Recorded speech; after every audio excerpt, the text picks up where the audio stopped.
الحمد لله الحمد لله رب العالمين، الصلاة والسلام على سيد الأنبياء والمرسلين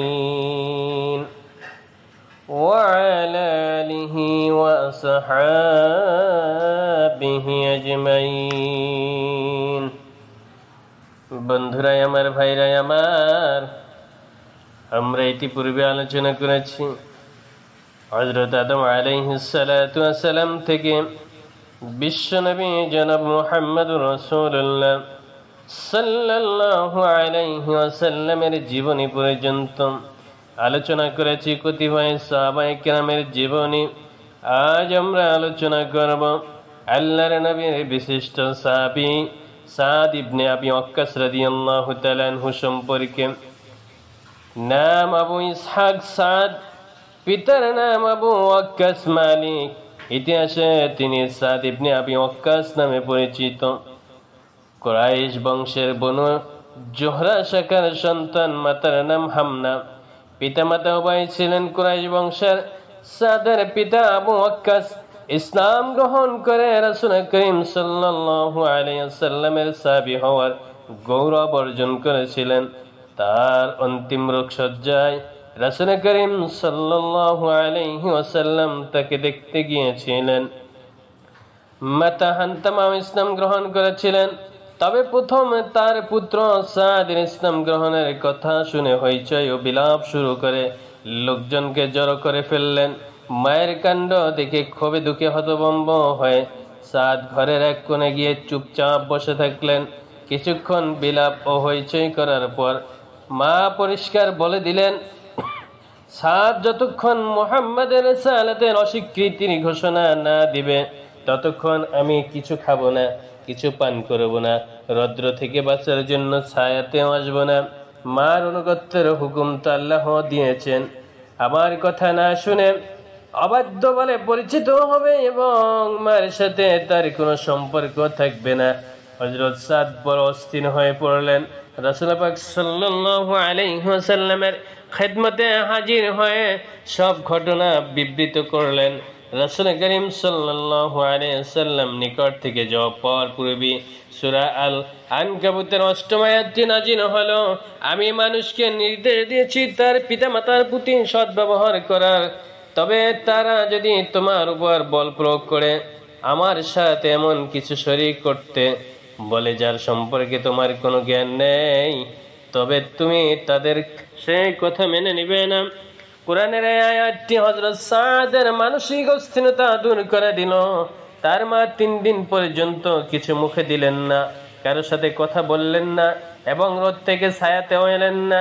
তার অবস্থা বড় শোচনীয় হয়ে পড়ল। বারবার তিনি মার কাছে এসে তাকে বোঝাবার চেষ্টা করলেন, কিন্তু তার এক কথা তাকে ইসলাম ত্যাগ করতেই হবে। অবশেষে তিনি মার মুখের উপরে বলে দিতে বাধ্য হল, মা, আপনার মতো হাজারটি মাও যদি আমার ইসলাম ত্যাগ করার ব্যাপারে জিদ করে পানাহারে ছেড়ে দেয় এবং প্রাণ বিসর্জন দেয়, তবু সত্য দিন পরিত্যাগ করার ক্ষমতা আমার নেই, আমার পক্ষে তা সম্ভব না।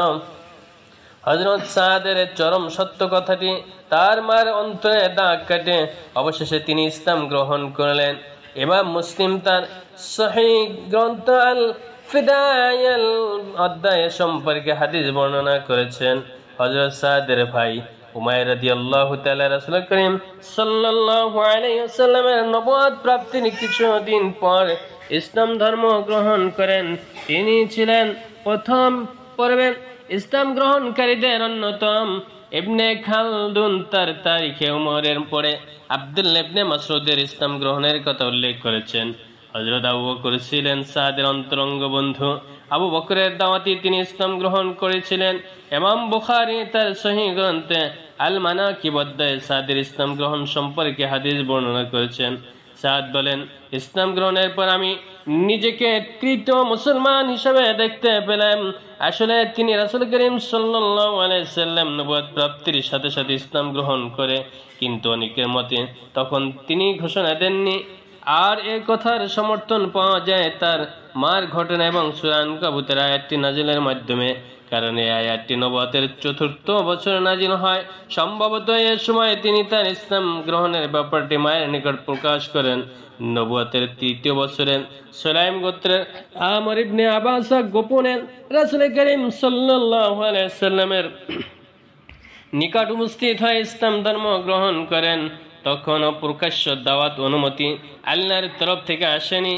ইসলাম গ্রহণের পর আমরের শিয়াবে আলী তালিবের এক কোণে নামাজ আদায় করেছিলেন। কুরাইশরা প্রস্তর নিক্ষেপ করতে শুরু করেন। তা দেখে দুজন মুসলমানের সাথে সাদ এগিয়ে এলেন এবং উক্ত কুরাইশ কাফিরদের সাথে তাদের ঝগড়া হাতাহাতি শুরু হয়।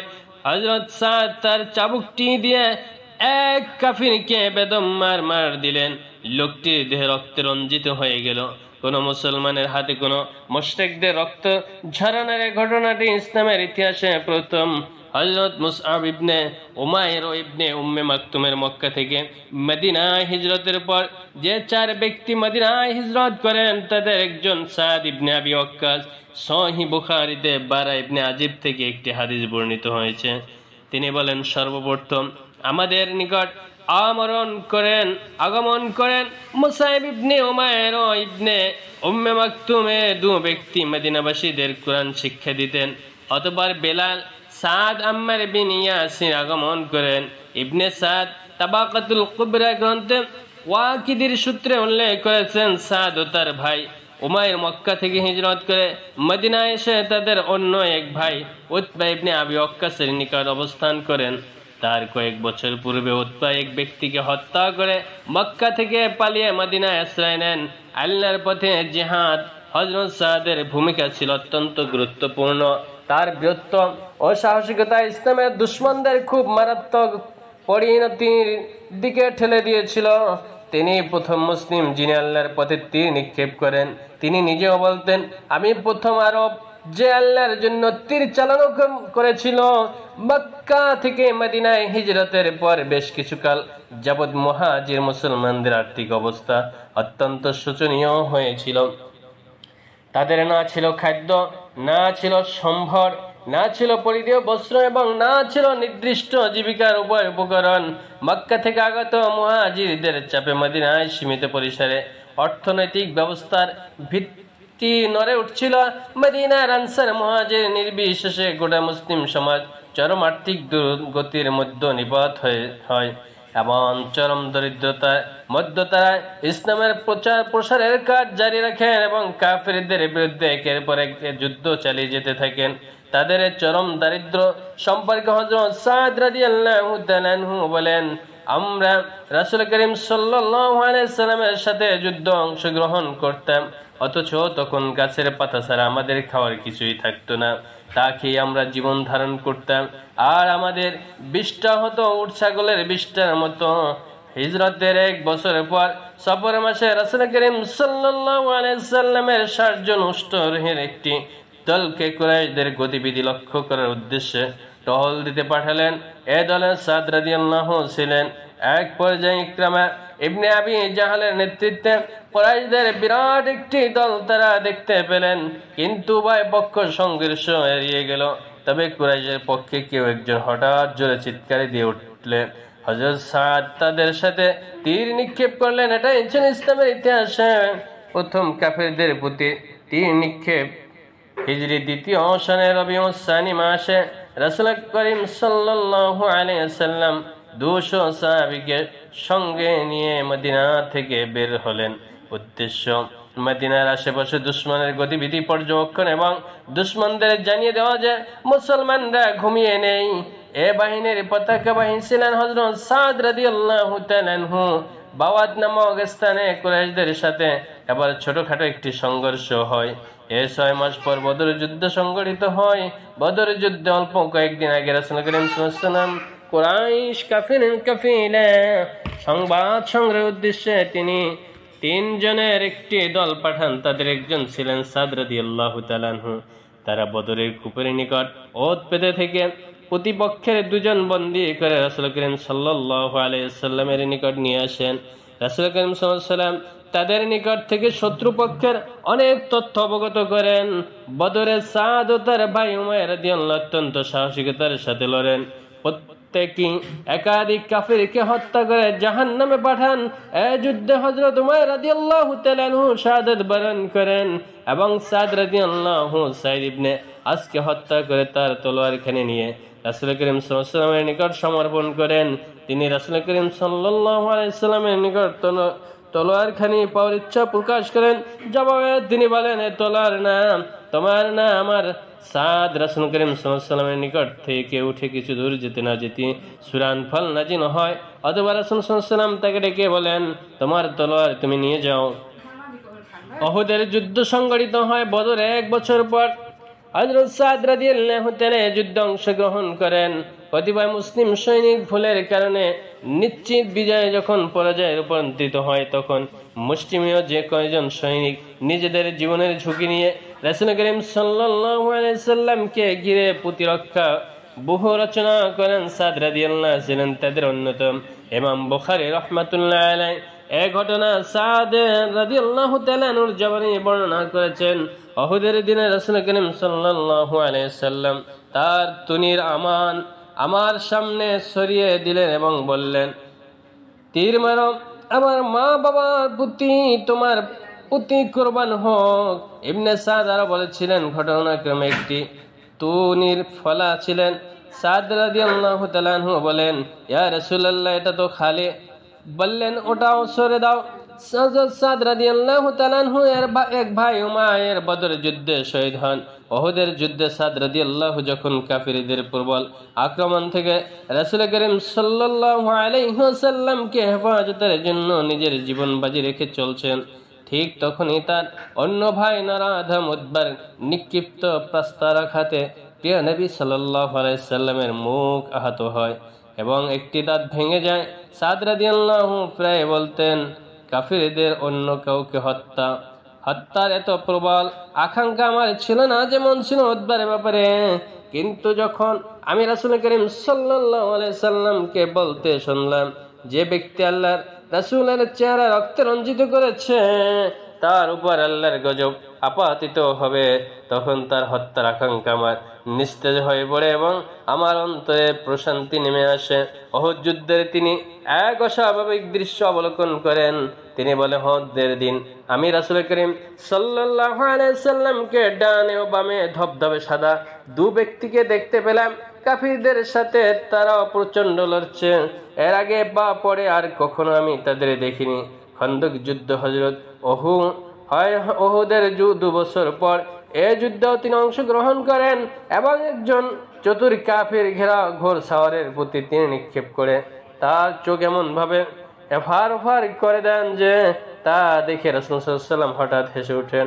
খন্দকের যুদ্ধে সালা পর্বতের এক উপত্যকায় রাসূল করিম সাল্লাল্লাহু আলাইহি ওয়াসাল্লামের জন্য একটি তাঁবু নির্মাণ করা হয়। এক ঠান্ডা রাতে চাদর মুড়ি দিয়ে রাসূল করিম সাল্লাল্লাহু আলাইহি ওয়াসাল্লাম একাকী শুয়েছিলেন। হঠাৎ তাঁবুর মধ্যে অস্ত্রের ঝনঝনানি শুনতে পেলেন। জিজ্ঞেস করলেন, কে? উত্তর পেলেন, সাদ রাদিয়াল্লাহু তাআলা আনহু, আবু ওয়াক্কাসের পুত্র। কি জন্য এসেছো? বলল, সাদের হাজার জীবন অপেক্ষা আল্লাহর রাসূল সাল্লাল্লাহু আলাইহি ওয়াসাল্লাম হচ্ছেন তার প্রিয়তম। এ অন্ধকারে ঠান্ডা রাতে আপনার ব্যাপারে আমার ভয় হলো, তাই পাহারার জন্য হাজির হয়েছি। আল্লাহর নবী সাল্লাল্লাহু আলাইহি ওয়াসাল্লাম বললেন, সাদ, আমার চোখ খোলা ছিল। আমি আশা করেছিলাম আজ যদি কোনো নেককার বান্দা আমার হেফাজত করত। হিজরি 10ম সনে রাসূল করিম সাল্লাল্লাহু আলাইহি ওয়াসাল্লাম বিদায় হজের সঙ্গী ছিলেন সাদ রাদিয়াল্লাহু তাআলা আনহু। কিন্তু হজের পূর্বে মক্কায় তিনি দারুণভাবে পীড়িত হয়ে পড়েন। জীবনের আশা এক প্রকার ছেড়ে দিলেন। এমন সময় রাসূল সাল্লাল্লাহু আলাইহি ওয়াসাল্লামের মাঝে এসে তার খোঁজ খবর নিতেন। হযরত সাদ রাদিয়াল্লাহু বললেন, একদিন তিনি আমার সাথে কথা বলার পর আমার কপালে হাত রাখলেন, তার মুখমণ্ডলের উপর হাতের স্পর্শ বুলিয়ে পেট পর্যন্ত নিয়ে গেলেন এবং দোয়া করলেন, হে আল্লাহ, আপনি সাদকে শেফা দান করুন, তার হিজরতকে পূর্ণতা দান করুন, অর্থাৎ হিজরতের স্থান মদিনাতে তার মৃত্যু দান করুন। হযরত সাদ রাদিয়াল্লাহু তাআলা আনহু বলতেন, রাসূল সাল্লাল্লাহু আলাইহি ওয়াসাল্লামের হাতের সেই শীতল স্পর্শ প্রশান্তি আজও আমার অন্তরে অনুভব করে থাকি। তিনি সুস্থ হয়ে আরো 45 বছর জীবিত ছিলেন। হযরত আবু উবাইদা রাদিয়াল্লাহু তাআলা আনহু ও মুসান্নার নেতৃত্বে মুসলিম বাহিনীর পারস্য কিসরা বাহিনীকে পরাজিত করে ইরাক জয় করে নিয়েছেন। ইরাক এখন মুসলিম বাহিনীর নিয়ন্ত্রণে। কিসরার স্বজনবৃন্দ নিজেদের সকল প্রকার মতভেদ ভুলে গিয়ে ইয়াজদিদকে সিংহাসনে বসিয়ে সেনাপতি রুস্তমের নেতৃত্বে নতুন করে মুসলিম বাহিনীর আক্রমণের জন্য বিরাট বাহিনী গড়ে তুলছে। হযরত ওমর রাদিয়াল্লাহু তাআলা আনহু এই প্রস্তাব খবরটি পেলেন। তিনি নিজে মুসান্নার সাহায্যে একটি বাহিনী নিয়ে যাওয়ার ইচ্ছে প্রকাশ করলেন, কিন্তু মজলিসে শুরার অনুমতি না পেয়ে শুরার সিদ্ধান্ত মোতাবেক সাদকে পাঠালেন এবং তাকে নিযুক্ত করলেন ইরানি ফ্রন্টের সম্মানিত বাহিনীর সর্বাধিনায়ক হিসেবে। হযরত সাদ রাদিয়াল্লাহু তাআলা আনহু মদিনা থেকে তার বাহিনী নিয়ে কাদিসিয়া পৌঁছলেন। তার পৌঁছার পূর্বে মুসান্না ইন্তেকাল করেন। এই কাদিসিয়া প্রান্তরের সেনাপতি সাদ দের নেতৃত্বে মুসলিম ও পারস্য বাহিনীর মধ্যে এক চূড়ান্ত রক্তক্ষয়ী যুদ্ধ সংঘটিত হয়। এই যুদ্ধে বিশাল পারস্য বাহিনীর প্রতিরোধে বহু তছনছ হয়ে যায় এবং একের পর এক তারা যুদ্ধে পরাজয় বরণ করে।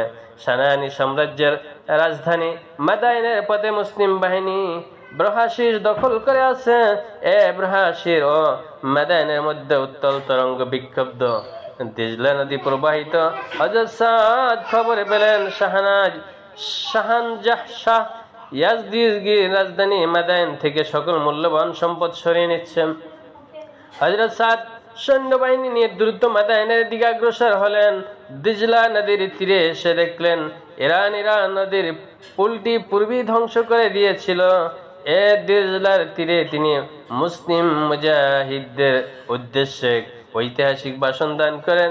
এই ভাষণটির সার সংক্ষেপ ছিল এরূপ: ওই আল্লাহর বান্দারা, দিনের সিপাহীরা, শাসানি শাসকরা আল্লাহর বান্দাদেরকে দাসত্বের শৃঙ্খলাবদ্ধ করে মিথ্যা ও বানোয়াট কথার মাধ্যমে ধোঁকা দিয়ে অগ্নি ও সূর্যের উপাসনা করতে বাধ্য করেছে। তাদের ঘাম ঝরা কষ্টবর্জিত সম্পদ নিজেদের পুঞ্জীবিত করেছে। তোমরা যখন তাদের পরিত্রাণদাতা হিসেবে উপস্থিত হয়েছ, তখন তারা পালাবার পথ ধরেছে এবং দরিদ্র জনগণের ধন সম্পদ ঘোড়া ও গাধার পিঠে বোঝাই করেছে। আমরা কখনো তাদের এমন সুযোগ দেব না তাদের যানবাহনের উপর বোঝাইকৃত ধন ভাণ্ডার যাতে আমরা ছিনিয়ে নিতে না পারি। এজন্য তারা পুল ভেঙে দিয়েছেন। কিন্তু ইরানীরা আমাদের সম্পর্কে অনভিজ্ঞ। তারা জানে না আল্লাহর উপর ভরসাকারীরা মানবতার সেবকরা পুল বা নৌকার উপর ভরসা করে না। আমি পরম দয়ালু দাতা আল্লাহর নামে আমার ঘোড়াটি নদীতে নামিয়ে দিচ্ছি। তোমরা আমার অনুসরণ করো। একজন পিছনে অন্যজন, একজনের পাশে অন্যজন, সারিবদ্ধভাবে তোমরা দিজলা পার হয়ে যাও। আল্লাহ তোমাদের সাহায্য হেফাজত করবেন। ভাষণ শেষ করে হযরত সাদ রাদিয়াল্লাহু তাআলা আনহু বিসমিল্লাহ বলে নিজের ঘোড়াটি নদীর মধ্যে চালিয়ে দিলেন। অন্য মুজাহিদরা তাদের সেনাপতিকে অনুসরণ করলেন। নদী ছিল অশান্ত, কিন্তু আল্লাহর সিপাহীদের সারিতে একটু বিশৃঙ্খলা দেখা দিল না। তারা সারিবদ্ধভাবে নদী পার হয়ে অপর তীরে পৌঁছলেন। ইরানি সৈন্যরা একটু নিরাপদ দূরত্ব দাঁড়িয়ে এই দৃশ্য দেখছিলেন। তা বিস্ময়কর, হতবাক হয়ে গেলেন। অবলীলা ক্রমে তারা চিৎকার দিয়ে উঠল, দৈত্য আসছে, দানব আসছে, পালাও পালাও। মুসলিম মুজাহিদদের আকস্মিক হামলায় বাদশাহ ইয়াজদিগার অগণিত ধনরত্ন ফেলে মাদাইন ত্যাগ করে হাওলানের দিকে যাত্রা করেন। হযরত সাদ নির্জন শ্বেত প্রসাদে প্রবেশ করলেন। পরিবেশ ছিল ভয়াবহ। প্রসাদের প্রতিটি কক্ষ ছিল যেন শিক্ষা ও উপদেশের স্মারক। হযরত সাদের মুখ থেকে বেরিয়ে এলো সূরা দুখানের আয়াতগুলো। তার পিছনে সেরে গিয়েছিল কত উদ্যান ও প্রসবন, কত শস্য ক্ষেত্র ও সুরম্য প্রসাদ এবং কত বিলাস উপকরণ যা তাদের আনন্দ দিত। এমনটি ঘটেছিল এবং আমি সব কিছু উত্তরাধিকারী করেছিলাম অন্য সম্প্রদায়কে। সূরা দুখানের 25 থেকে 28 নং আয়াত পর্যন্ত। হযরত সাদ রাদিয়াল্লাহু তাআলা আনহু শ্বেত প্রসাদের প্রবেশ করে 8 রাকাত সালাতুল ফাতহ আদায় করেন, অর্থাৎ বিজয়ের সালাত আদায় করার পর তারপরে তিনি ঘোষণা দেন, এ শাহী প্রসাদে আজ জুমার নামাজ অনুষ্ঠিত হবে। অতঃপর মিম্বার তৈরি করে জুমার নামাজ আদায় করলেন। এটাই ছিল পারস্য প্রথম জুমার নামাজ। মাদাইন বিজয় হযরত পর খলিফা ওমর রাদিয়াল্লাহু তাআলা আনহু সেনাপতি সাদকে নির্দেশ দেন তিনি নিজে যেন ইরানিদের পেছনে ধাওয়া না করে বরং কাজের জন্য অন্য কাউকে নির্বাচন করে দায়িত্ব দেন, অথবা খলিফার আদেশে তিনি আভ্যন্তরীণ শান্তি শৃঙ্খলা প্রশাসনের পুনর্গঠন, ইসলামের প্রচার প্রসার এবং নমুসলিমদের তালিম তারবিয়াত নিয়োগ করেন। যে মাদাইন ছিল শত শত বছর ধরে অগ্নি উপাসকদের কেন্দ্রভূমি এবং যে মাদাইন কখনো শোনেনি এক আল্লাহর নাম, সেখানে প্রথমবারের মতো হযরত সাদ রাদিয়াল্লাহু তাআলা আনহু নির্মাণ করেন এক জামে মসজিদ। ইরানের অন্যান্য শহরে তিনি মসজিদ নির্মাণ করেন আরব মুসলিমদের বসবাসের জন্য। কুফা শহর ও সম্প্রদায় সম্প্রসারণ করেন। ইরাকের বসরা শহরের স্থপতিও তিনি। খলিফা ওমর রাদিয়াল্লাহু তাআলা আনহু সাদকে কুফার গভর্নর নিয়োগ করেন। কিছুদিন পর তার বিরুদ্ধে কতিপয় কুফাবাসীর অভিযোগ পরিপ্রেক্ষিতে উক্ত পদ থেকে তাকে বরখাস্ত করেন। কুফায় সাদ রাদিয়াল্লাহু নিজের জন্য যে প্রাসাদটি তৈরি করেছিলেন, ওমর রাদিয়াল্লাহুর নির্দেশে মুহাম্মদ ইবনে মাসলামা মাদানী থেকে কুফা গিয়ে তাতে আগুন জ্বালিয়ে দেন। হযরত সাদের বিরুদ্ধে উসামা ইবনে কাতাদা নামক কুফার যে লোকটি খলিফা ওমরের নিকট কসম করে মিথ্যা সাক্ষ্য দিয়েছিলেন, সাদ রাদিয়াল্লাহু তার উপর বদদোয়া করে তিনটি জিনিস তার জন্য আল্লাহর নিকট কামনা করেন। আল্লাহ যেন তাকে দীর্ঘজীবী করেন, দারিদ্র্যের কষাঘাতে জর্জরিত করেন এবং তার সত্তাকে ফিতনার শিকার পরিণত করেন। ঐতিহাসিকরা বলেছেন তার এ দোয়া অক্ষরে অক্ষরে সত্য প্রমাণিত হয়েছে। এতে আশ্চর্য হওয়ার কিছু নেই, কারণ তিনি তো মুস্তাজাবুদ দাওয়া। স্বয়ং রাসূল করিম সাল্লাল্লাহু আলাইহি ওয়াসাল্লাম তার জন্য দোয়া করেছেন, হে আল্লাহ আপনি সাদের দোয়া কবুল করুন। যখন সে দোয়া করবে, হযরত ওমর রাদিয়াল্লাহু তাআলা আনহু সাদের বিরুদ্ধে আরোপিত অভিযোগ যে সত্য বলে বিশ্বাস করেছিলেন তা কিন্তু ঠিক নয়। তাই তিনি বলেছিলেন, আমি সাদকে রাষ্ট্র প্রশাসনে অযোগ্য বা তার প্রতি আস্থাহীনতার কারণে বরখাস্ত করেনি। হযরত সাদ রাদিয়াল্লাহু যে খলিফা ওমরের মৃত্যুর পূর্ব মুহূর্ত পর্যন্ত তার বিশ্বাসভাজন ছিলেন তার প্রমাণ পাওয়া যায়। মৃত্যুর পূর্বে পরবর্তী খলিফা নির্বাচনের জন্য 6 সদস্য বিশিষ্ট যে বোর্ডটি গঠন করে দিয়ে যান, তাতে হযরত সাদকে অন্তর্ভুক্তির মধ্যে সাদ রাদিয়াল্লাহু ছিলেন ওই সদস্যদের অন্তর্ভুক্ত। সাদ সম্পর্কে তার অন্তিম বাণী ছিল, যদি খেলাফতের দায়িত্ব সাদ পেয়ে যান তাহলে তিনি তার উপযুক্ত, আর তা যদি না হয় তবে যিনি খলিফা হবেন তিনি যেন তার সাহায্য গ্রহণ করেন, অর্থাৎ সাদ রাদিয়াল্লাহু তাআলা আনহুর সাহায্য গ্রহণ করেন। হযরত ওসমান তার খেলাফতের প্রথম বছরে পুনরায় সাদকে কুফার গভর্নর করেন, কিন্তু কিছুদিনের মধ্যে কুফার কোষাধ্যক্ষ হযরত আব্দুল্লাহ ইবনে মাসউদ রাদিয়াল্লাহু তাআলা আনহু ও তার মধ্যে কোনো একটি বিষয়ে মতানৈক্য দেখা দেওয়ায় খলিফা সাদকে প্রত্যাহার করেন। ইবনে সাবার আনসারী হাঙ্গামা বাজরা খলিফা ওসমানকে ঘেরাও করার উদ্দেশ্যে মদিনায় প্রবেশ করেন। খলিফার মসজিদে নববীতে জুমার নামাজের খুতবার মধ্যে হাঙ্গামাবাজদের কঠোর ভাষণের নিন্দা করলেন। তারাও পাথর নিক্ষেপ করে খলিফাকে আহত করে। এই সময় তাদের প্রতিরোধে সর্বপ্রথম এগিয়ে আসছেন হযরত সাদ রাদিয়াল্লাহু তাআলা আনহু। তারপর অন্য সাহাবীরা একযোগে উঠে তাদের হটিয়ে দেন। বিদ্রোহীদের হাতে হযরত ওসমান রাদিয়াল্লাহু শহীদ হলেন। হযরত সাদ রাদিয়াল্লাহু তখন মদিনাবাসীরা হযরত আলীকে খলিফা মনোনীত করে তার হাতে বায়াত গ্রহণ করলেন। আলী রাদিয়াল্লাহু তাআলা আনহু হাতে বায়াতের জন্য লোকেরা যখন সাদের বাড়িতে গেল, তিনি তাদের মুখের উপর দরজা বন্ধ করে দিয়ে বললেন, যতক্ষণ না সব মানুষ বায়াত করেছে আমি করব না, তবে আমার পক্ষ থেকে কোনো বিপদের আশঙ্কা নেই। হযরত উসমানের হত্যাকাণ্ডের পর ইসলামের ইতিহাসে যে বেদনাদায়ক অধ্যায়ের সূচনা হয় তার আলোচনা এর সংক্ষিপ্ত পরিসরে সম্ভব নয়। তবে এ সময় হযরত সাদের ভূমিকা বোঝার জন্য এতটুকুই ইঙ্গিত প্রয়োজন যে সে সময় ইসলামী উম্মাহ 3টি দলে বিভক্ত হয়ে যায়। একদল হযরত আলীর পক্ষে, একদল তার বিপক্ষে এবং একদল নিরপেক্ষ। হযরত আলীর পক্ষে বিপক্ষে উভয় দলই যেমন বিশিষ্ট সাহাবীরা ছিলেন তেমনি ভাবে ছিলেন নিরপেক্ষ দলও। তারা কোনো মুসলমানদের পক্ষে বিপক্ষে তরবারি উত্তোলন যায় মনে করেনি। এই কারণে আমরা হযরত সাদকে দেখতে পাই তিনি উট বা সিফফিনের যুদ্ধে কোনো পক্ষে যোগ দেননি। তখন তিনি মদিনায় নিজ গৃহে অবস্থান করেছেন। মোট কথা হযরত ওসমান রাদিয়াল্লাহু তাআলা আনহু শাহাদাতের পর তিনি নির্জনতা অবলম্বন করেন। একবারে তিনি তার উঠের আস্তাবল তার পুত্র ওমরকে আসতে দেখে বললেন, আল্লাহ এই আশ্চর্য অনিষ্ট থেকে আমাকে রক্ষা করুন। অতঃপর ওমর রাদিয়াল্লাহু তাআলা আনহু এসে পিতাকে বললেন, আপনি উট ও ছাগলের মধ্য সময় অতিবাহিত করেছেন, আর এদিকে লোকেরা রাষ্ট্রীয় ঝগড়ায় লিপ্ত। হযরত সাদ রাদিয়াল্লাহু তাআলা আনহু পুত্রের বুকের উপর হাত দিয়ে আঘাত করে বললেন, চুপ করো, আমি রাসূল করিম সাল্লাল্লাহু আলাইহি সাল্লামকে বলতে শুনেছি, আল্লাহ ভালোবাসেন নির্জনবাসী মুত্তাকি এবং সঠিক সিদ্ধান্ত গ্রহণের সময় যে মানুষের রাগ বিরাগের পরোয়া করে না তাকে। হযরত সাদ রাদিয়াল্লাহু তাআলা আলীর হাতে বায়াত করা পুনরায় তার দল থেকে খারেজিদের ফাসিক বলে মনে করতেন। হযরত উসমানের শাহাদাতের পর তার পুত্র ওমর তার নিকট এসে বললেন, খেলাফত পরিচালনার জন্য এখন উম্মতের মুসলিম একজন বিজ্ঞ লোকের প্রয়োজন। আমাদের ধারণায় আপনি এর উপযুক্ত। এতটুকু বলে তিনি বলে ওঠেন, তাক হয়েছে, আমাকে আর উৎসাহিত করতে হবে না। হযরত সাদ রাদিয়াল্লাহু তাআলা আনহু মদিনা থেকে 10 মাইল দূরে আকিক উপত্যকায় কিছুদিন অসুস্থ থাকার পর ইন্তেকাল করেন। জীবনীকারকদের মধ্যে তার মৃত্যু সন সম্পর্কে মতভেদ রয়েছে, তবে হিজরি 55 সনে 85 বছর বয়সে তার ইন্তেকাল হয় বলে সর্বাধিক প্রসিদ্ধ আছে। ইবনে হাজার তার তাহজিব গ্রন্থে এমতকে সমর্থন করেছেন।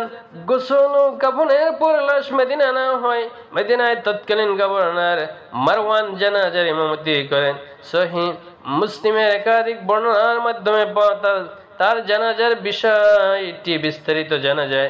হযরত সাদের ইন্তেকালের পর উম্মুল মুমিনিন হযরত আয়েশা রাদিয়াল্লাহু তাআলা অন্যান্য আজওয়াজ মুতাহহারা বলে পাঠালেন, তার লাশ মসজিদে আনা হোক যাতে আমরা জানাজায় শরীক হতে পারি।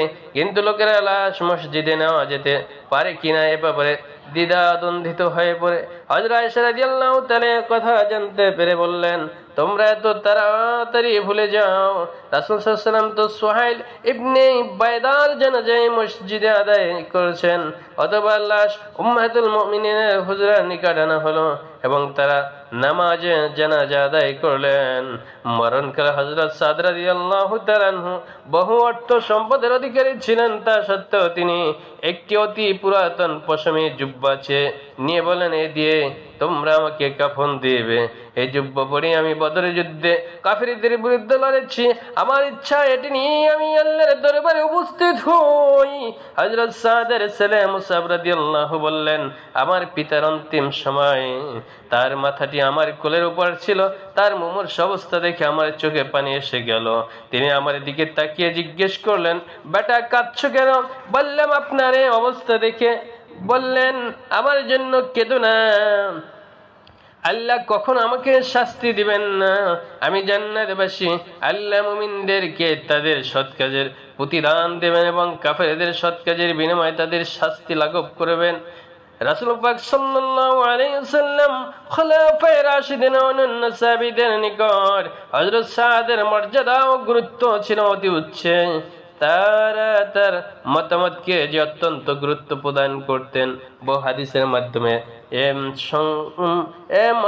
সংক্রান্ত একটি হাদিস বর্ণনা করেন।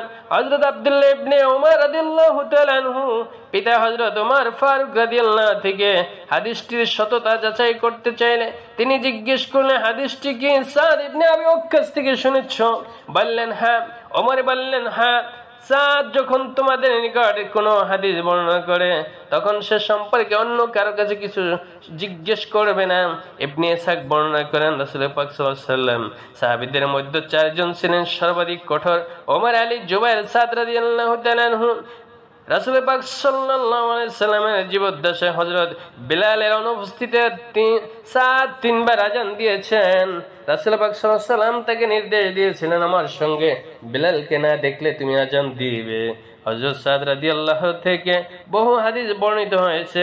আর তার নিকট থেকে তার ছেলে মেয়ে যেমন ইব্রাহিম, আমির, মুসআব, মুহাম্মদ, আয়েশা এবং বিশিষ্ট সাহাবীরা যেমন আয়েশা, ইবনে আব্বাস, ইবনে উমর, জাবির এবং বিশিষ্ট তাবী যেমন সাঈদ ইবনে Musayyib, Abu Umayya Usman আন-নাহাদি, Kayes ইবনে আবি হাজম, আলকামা, হানাব অন্যান্যরা হাদিস বর্ণনা করেছেন।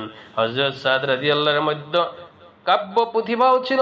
প্রাচীন সূত্রগুলিতে তার কিছু কবিতা সংগৃহীত হয়েছে। ইবনে ইসাবা গ্রন্থ কয়েকটি পংক্তি উদ্ধৃত করেছেন। হযরত সাদের সবচেয়ে বড় পরিচয়, তিনি আশারায়ে মুবাশশারা হযরত অর্থাৎ জীবদ্দশায় জান্নাতের সুসংবাদ প্রাপ্ত 10 জনদের অন্যতম এবং তিনি এ দলের সর্বশেষ ব্যক্তি যিনি দুনিয়া থেকে বিদায় নেন। আল্লাহ রাব্বুল আলামিন আমাদেরকে আশারায়ে মুবাশশারা এবং সাহাবায়ে কিরামের অনুসরণ করে পৃথিবী থেকে বিদায় নেওয়ার মতো তৌফিক দান করেন। আমিন আমিন। আসসালামু আলাইকুম ওয়া রাহমাতুল্লাহি ওয়া বারাকাতুহু।